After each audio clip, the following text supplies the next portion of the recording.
It was a quiet night in the small town of Crestwood, the kind of night where nothing ever happens. The streets were empty, the house is silent, and the only company was the occasional chirp of a distant cricket. But for Sarah, something felt off. Sarah had always enjoyed the peaceful solitude of her home. Lately, though, she'd been feeling an unease she couldn't shake, like she wasn't truly alone. She couldn't explain it, but it gnawed at her, especially when the lights went down and the night stretched on. The phone rang, slicing through the silence like a blade. Sarah glanced at the caller ID, unknown. She hesitated, then picked up, the hairs on the back of her neck standing on end. "Hello?" Sarah asked, her voice trembling slightly. There was a long pause on the other end of the line. Then a voice, low, hushed, almost a whisper, responded. "Phone. I see you." Her heart skipped a beat.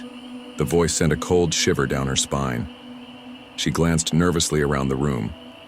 There was no one, just the empty house, the quiet. "Who is this?" she demanded, her voice steadier now, though her pulse raced. The voice replied, a mocking tone now creeping in.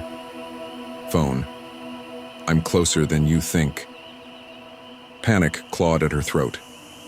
She slammed the phone down, her breath coming faster. She looked out the window, her heart pounding.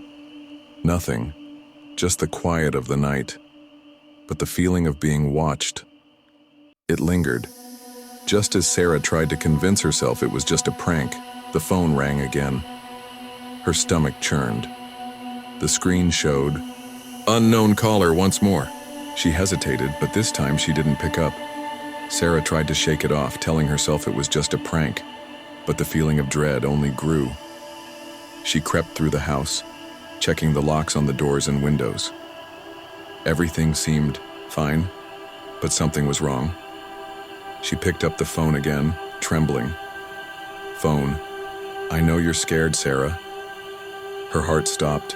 The voice knew her name. "How do you know my name?" she gasped, her voice barely a whisper now. "Phone. I'm right outside your door." The world seemed to freeze. Sarah's breath caught in her throat. She slowly turned her gaze to the door. The sound of her heart pounding was the only thing she could hear. With trembling hands, Sarah slowly approached the door, her mind racing. She could hear the wind outside, the distant howling of a storm beginning to roll in. She reached for the doorknob, but then the phone rang again. She answered the phone one last time, her voice barely a whisper. "Phone. I'm already inside."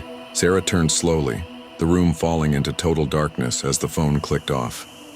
The air grew cold, and then a hand reached out from the shadows, wrapping around her throat.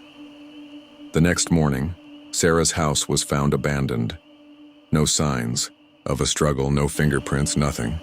Just a phone lying on the floor.